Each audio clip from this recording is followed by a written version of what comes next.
Bonjour et bienvenue. Profitez de ce qui suit, abonnez-vous et activez les notifications.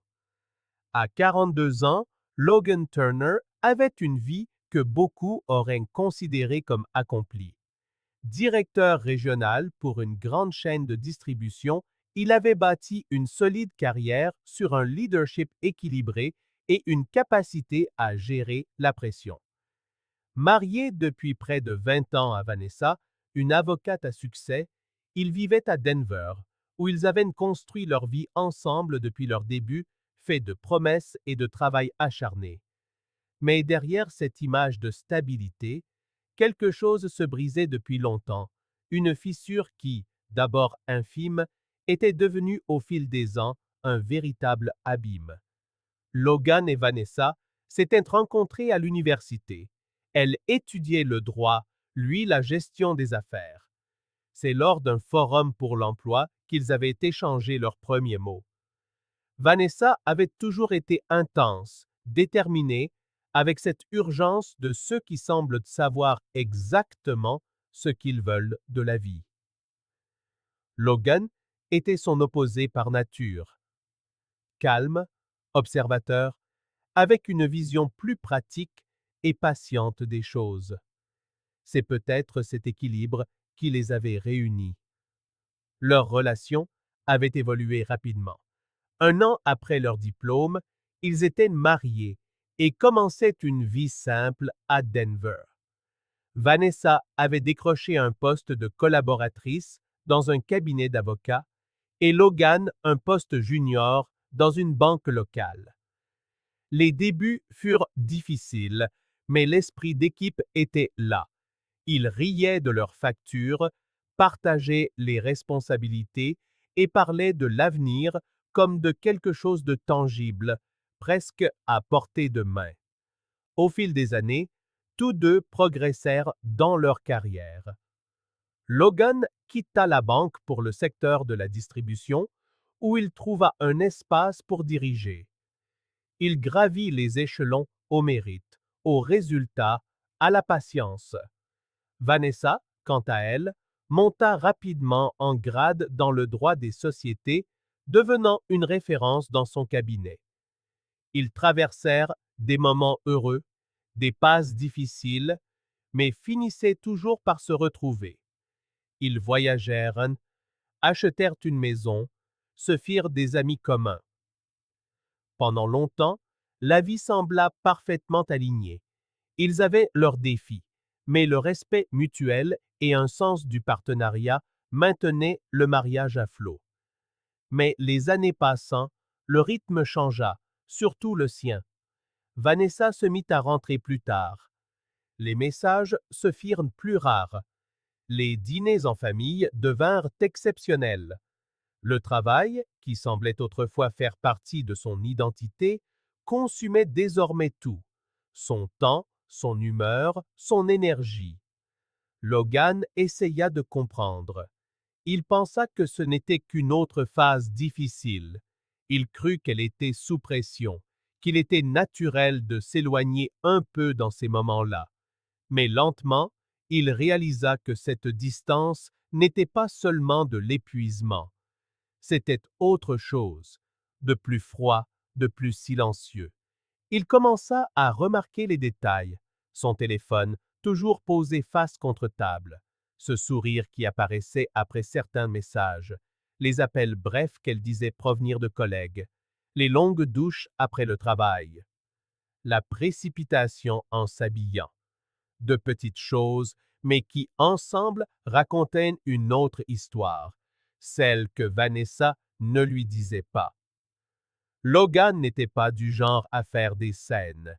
Il était plus à l'écoute qu'à la parole. Mais un poids grandissait en lui, une anxiété qui ne tenait plus dans sa poitrine. Il tenta de lui parler à quelques reprises, mais ne reçut que des réponses vagues. Elle disait qu'il imaginait des choses, qu'il devait avoir confiance.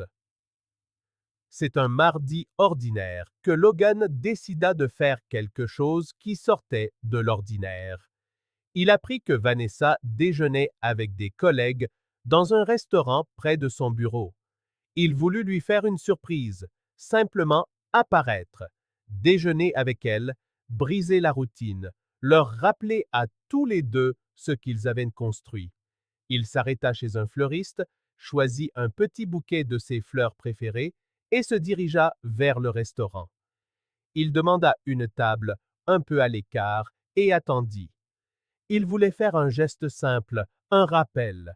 Quand elle arriva, quelque chose clochait déjà. Vanessa entra, souriante, accompagnée de 3 collègues. 2 allèrent s'installer à une table voisine. Le troisième, Brandon, s'assit juste en face d'elle. Logan ne le connaissait pas, mais il n'eut pas besoin de beaucoup de temps pour comprendre. Le langage corporel entre eux disait tout. Les rires complices, les regards qui s'attardaient, le contact léger et appuyé sur le bras.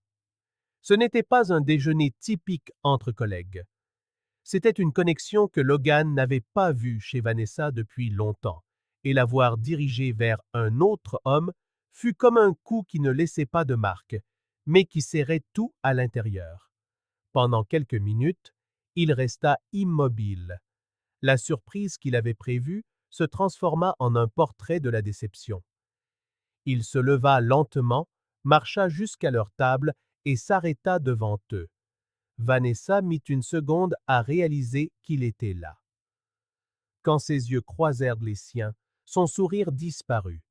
Brandon se tortilla, mal à l'aise sur sa chaise. Logan ne cria pas, n'accusa pas. Il la regarda simplement dans les yeux et dit calmement: « Ce genre de regard, avant, tu me le réservais. » Il n'attendit pas de réponse. Il tourna les talons et s'en alla. Aucun mot ne vint d'elle, aucune explication, aucune excuse. Le silence entre eux, à cet instant, disait tout. Logan sortit du restaurant d'un pas assuré, mais, à l'intérieur, tout s'effondrait. Il monta dans sa voiture, posa le bouquet sur le siège passager et resta là, les mains sur le volant, fixant le tableau de bord comme si quelque chose pouvait changer. Aucun klaxon, aucun bruit extérieur ne l'atteignait. C'était comme si tous les sons du monde avaient été aspirés dans le vide qui habitait désormais sa poitrine. Son estomac se noua. Sa mâchoire se serra. Sa cage thoracique se compressa. Il respirait comme quelqu'un qui essaie de survivre à ses propres pensées. Et à ce moment-là, il comprit que ce qu'elle dirait n'avait plus d'importance. Il en avait déjà assez vu. Le geste, le regard, la complicité entre elle et cet autre homme parlaient plus fort que n'importe quelle longue justification. Le trajet de retour se fit en pilote automatique. Il ne se souvenait même pas comment il avait réussi à conduire. Il passa devant des lieux familiers comme s'il les voyait pour la première fois, comme si tout avait perdu son sens. Arrivé à la maison, il jeta ses clés sur la console de l'entrée, enleva ses chaussures et se dirigea directement vers la chambre. Il s'assit au bord du lit et fixa le vide. Le silence de la maison était cruel, car chaque parcelle de cet endroit avait été construite autour de l'idée du partage. Le tapis du salon qu'ils avaient choisi ensemble, l'étagère avec ses livres, le cadre photo de leur voyage au Canada, les marques d'une époque où tout avait un sens. Maintenant, tout semblait déplacé. Les objets restaient, mais le sentiment d'appartenance avait disparu. Il se sentait comme expulsé de sa propre vie. Vanessa arriva en fin d'après-midi. Elle ouvrit la porte avec précaution, comme si elle ne savait pas ce qui l'attendait. Elle la referma doucement, enleva ses chaussures et resta silencieuse dans l'entrée quelques secondes, comme pour sentir la tension dans l'air. Elle appela son nom une fois et attendit. Logan apparut dans le salon peu après, les yeux fatigués, l'expression durcie. Il n'y eut ni cris, ni larmes, seulement le poids de quelqu'un qui porte un monde sur ses épaules. Elle tenta de commencer en disant qu'elle voulait expliquer. Il croisa les bras, attendant qu'elle dise quelque chose qui vaille la peine d'être entendu. Vanessa commença à expliquer que le déjeuner avec Brandon était une coïncidence, qu'ils discutaient d'un cas compliqué, que les autres étaient à la table d'à côté, que tout semblait probablement plus intime que ça ne l'était vraiment. Mais Logan connaissait déjà cette voix. Il reconnaissait les pauses, les détours, la tentative de tordre le discours pour transformer les erreurs en malentendus. Il la coupa avec une question directe. Y avait-il, oui ou non, quelque chose entre elle et Brandon? Elle hésita, se mordit la lèvre inférieure, détourna le regard, prit une profonde inspiration et finit par admettre que, oui, ces derniers mois, elle s'était rapprochée émotionnellement de lui, qu'ils s'étaient embrassés quelquefois, avaient échangé des messages, s'étaient vus en dehors du bureau, qu'elle s'était sentie sous pression, dépassée, confuse, que ce n'était pas une liaison, c'était juste une échappatoire. Logan écouta en silence. Chaque mot était un coup, mais il ne montra aucune réaction. Ce qui le blessait le plus n'était même pas le baiser, mais la façon dont elle utilisait le mot échappatoire, comme si ce qu'il vivait était devenu une prison seulement pour elle. Mais ce qui suivit fut pire.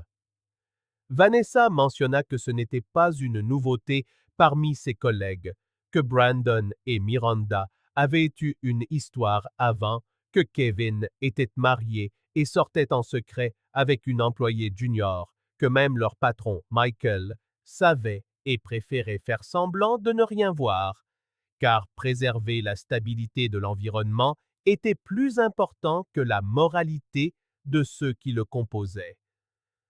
Logan écouta les noms avec dédain.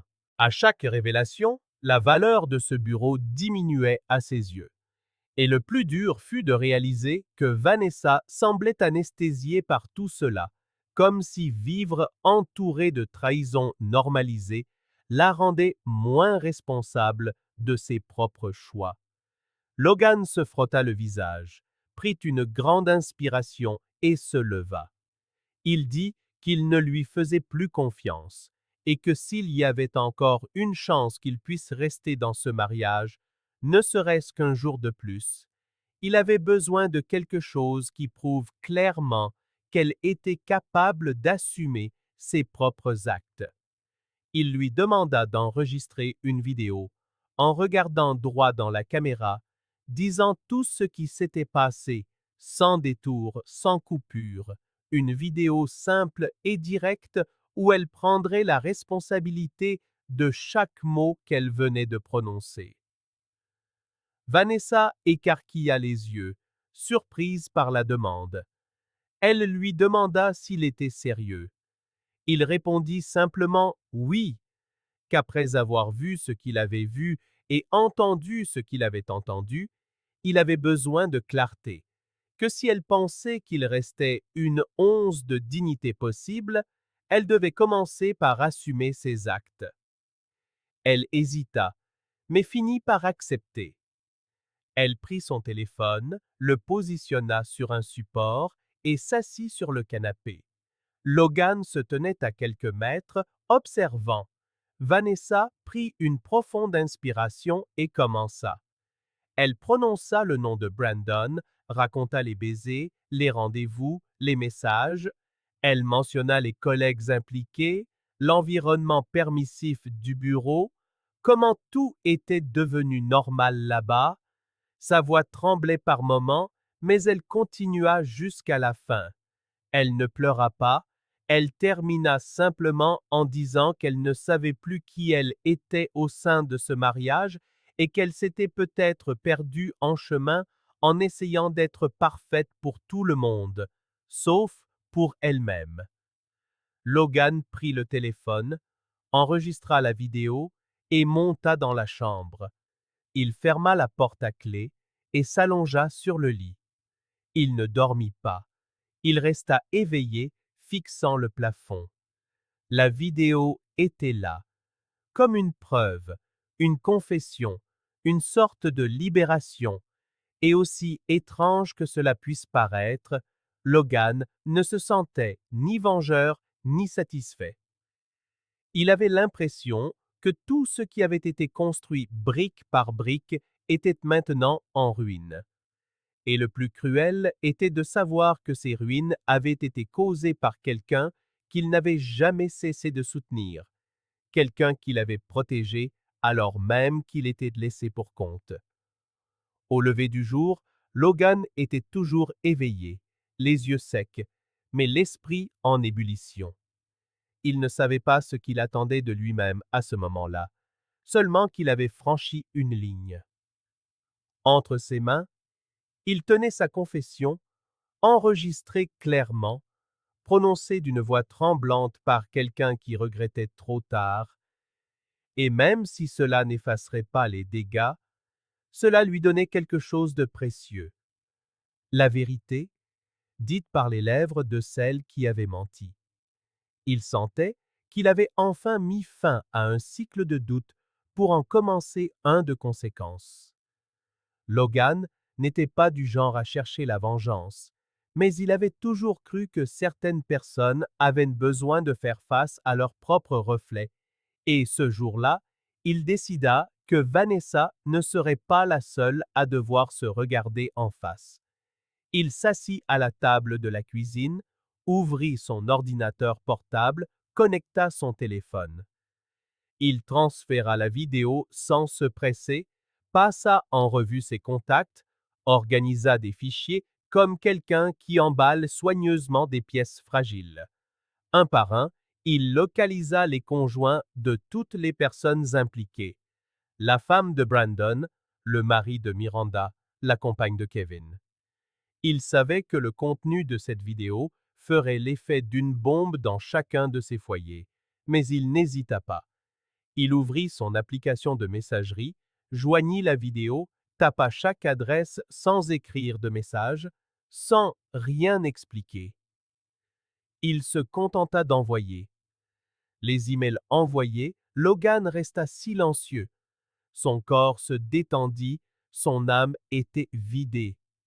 C'était comme si chaque clic sur le bouton Envoyer avait soulevé un poids en lui. Il se leva, alla dans la chambre et vit Vanessa dormir. Son visage était paisible, comme si les dernières 24 heures n'avaient été qu'une journée comme les autres. Cela le blessa plus que la trahison. Sa capacité à dormir, même après tout ça, montrait à quel point ils étaient devenus étrangers. Pour elle, la normalité existait encore. Pour lui, tout n'était que débris. Quand elle se réveilla, elle trouva Logan dans le salon, debout, son téléphone à la main. Il la regarda quelques secondes, puis dit, sans élever la voix, J'ai envoyé la vidéo à tout le monde. Ses yeux s'écarquillèrent. Pendant un instant, le silence entre eux fut absolu. L'impact fut immédiat. Vanessa fit un pas en arrière, comme si elle avait été frappée. Elle demanda ce qu'il voulait dire. Logan répondit directement. Il expliqua qu'il l'avait envoyé au partenaire de chaque nom qu'elle avait mentionné dans la vidéo. Il répéta qu'il n'avait rien écrit, rien expliqué. Il avait simplement livré la vérité telle qu'elle. Il dit que chaque personne la gérerait comme elle l'entendait. Elle s'approcha, nerveuse, essayant de mesurer l'ampleur des retombées. Elle lui demanda s'il était devenu fou. Logan garda son calme. Ce n'était pas de la folie, c'était la justice. Elle se mit à argumenter que cela pourrait ruiner des réputations, des mariages, coûter des emplois. Logan écouta tout avec le même silence qu'il avait utilisé pour entendre sa confession. Puis, il répondit que c'était exactement ce que faisait la vérité. Elle vient réclamer le prix que le mensonge a différé.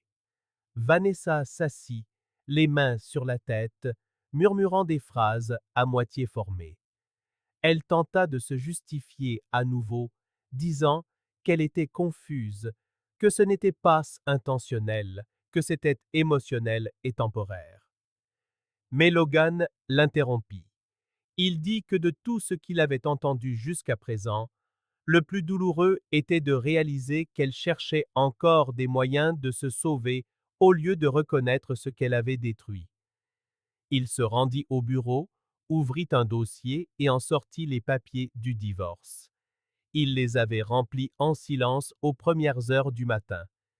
Il posa les documents sur la table basse du salon. Il dit qu'il ne voulait se battre pour rien, qu'elle pouvait garder tout ce qu'elle voulait. Il voulait seulement partir avec un peu de dignité, avec le peu de paix qu'il pouvait encore sauver. Il mit quelques vêtements dans un sac à dos, attrapa son portefeuille, ses clés, et se dirigea vers la porte. Vanessa le suivit, disant qu'elle l'aimait encore, qu'elle ne voulait pas perdre tout ce qu'ils avaient construit ensemble. Mais Logan avait déjà entendu tous les mots qu'il avait besoin d'entendre. Il dit simplement « Tu as tout perdu le jour où tu as cru que je ne partirais jamais. » Et il sortit sans claquer la porte. Il la ferma fermement, avec la même fermeté que quelqu'un qui décide, dans la douleur, de reconstruire sa vie à partir de zéro. Sur le trottoir, il prit une profonde inspiration. Pour la première fois depuis des mois, il sentit qu'il faisait quelque chose pour lui-même, non pas pour plaire à quelqu'un, non pas pour soutenir une structure en décomposition, mais pour s'éloigner, vivant, d'une histoire qui menaçait d'ensevelir tout ce qu'il était encore. Les jours suivants se déroulèrent comme une onde de choc, se propageant silencieusement mais sans relâche. La vidéo de Vanessa, avec sa voix tremblante, son visage exposé et ses mots prononcés sans hésitation, tomba comme une bombe dans les téléphones et les boîtes de réception de personnes qui ne s'attendaient à rien de tel. Pas d'introduction, pas d'avertissement, aucune chance de se préparer. Juste un clic sur Lecture et, en quelques secondes, tout ce qui était auparavant caché, déguisé derrière des dîners, de faux sourires et des apparences soigneusement construites, fit surface brutalement. La première réaction fut l'incrédulité. La femme de Brandon, Melissa, regarda la vidéo 3 fois avant de croire ce qu'elle voyait. Elle avait toujours eu des soupçons, mais jamais de preuves. Dans cet enregistrement, non seulement elle entendit le nom de son mari, mais elle découvrit également qu'il avait été impliqué avec d'autres collègues féminines au bureau. Elle fit ses valises, quitta la maison le soir même avec leurs 2 jeunes enfants et demanda le divorce le lendemain. Quand Brandon rentra chez lui dans une maison vide, il paniqua. Il essaya d'appeler Vanessa, Kevin, n'importe qui pouvant l'aider à comprendre comment cette confession avait pu aller si loin, mais personne ne répondit. Tout le monde était occupé à essayer de sauver ce qu'il pouvait encore. Le mari de Miranda, Josh, était ingénieur. Il travaillait dans un monde complètement différent de l'environnement juridique dans lequel Miranda évoluait.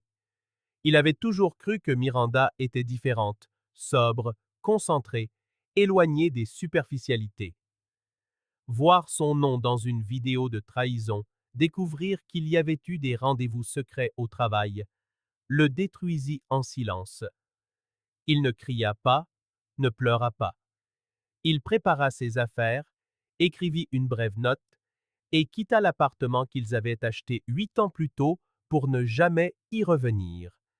Miranda se retrouva à vivre seule, entourée de silence et de regrets. Les amitiés commencèrent à s'éloigner. Même les collègues féminines qui la protégeaient autrefois évitèrent de s'impliquer. La femme de Kevin était la moins méfiante. Sarah était douce, dévouée à sa famille, et avait l'habitude d'amener leurs jeunes enfants rendre visite à Kevin au travail le vendredi. Elle trouvait l'ambiance du bureau charmante, les collègues sympathiques, les publications sur les réseaux sociaux des rassemblements adorables.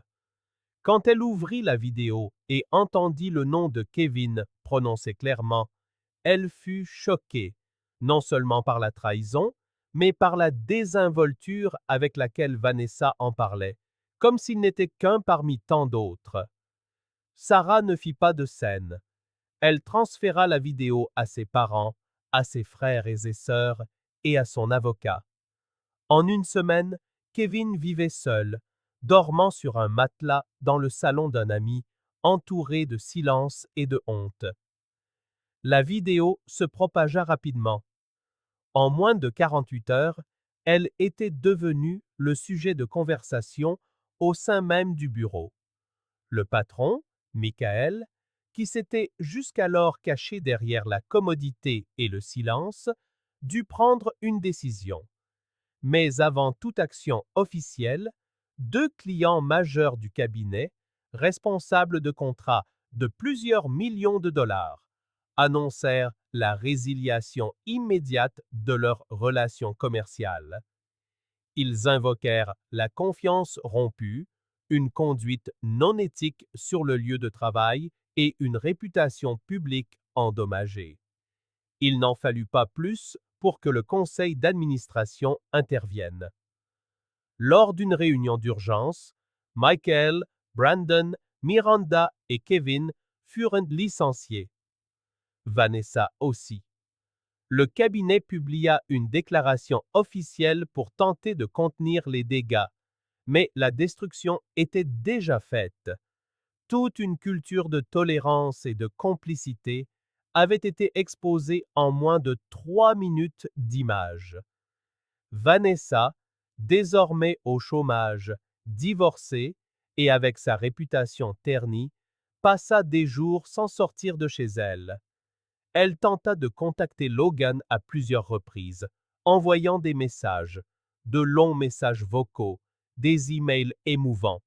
Elle implorait son pardon, disait qu'elle n'aurait jamais imaginé qu'il ferait réellement quelque chose comme ça, qu'elle pensait qu'il serait toujours là pour tout maintenir discrètement.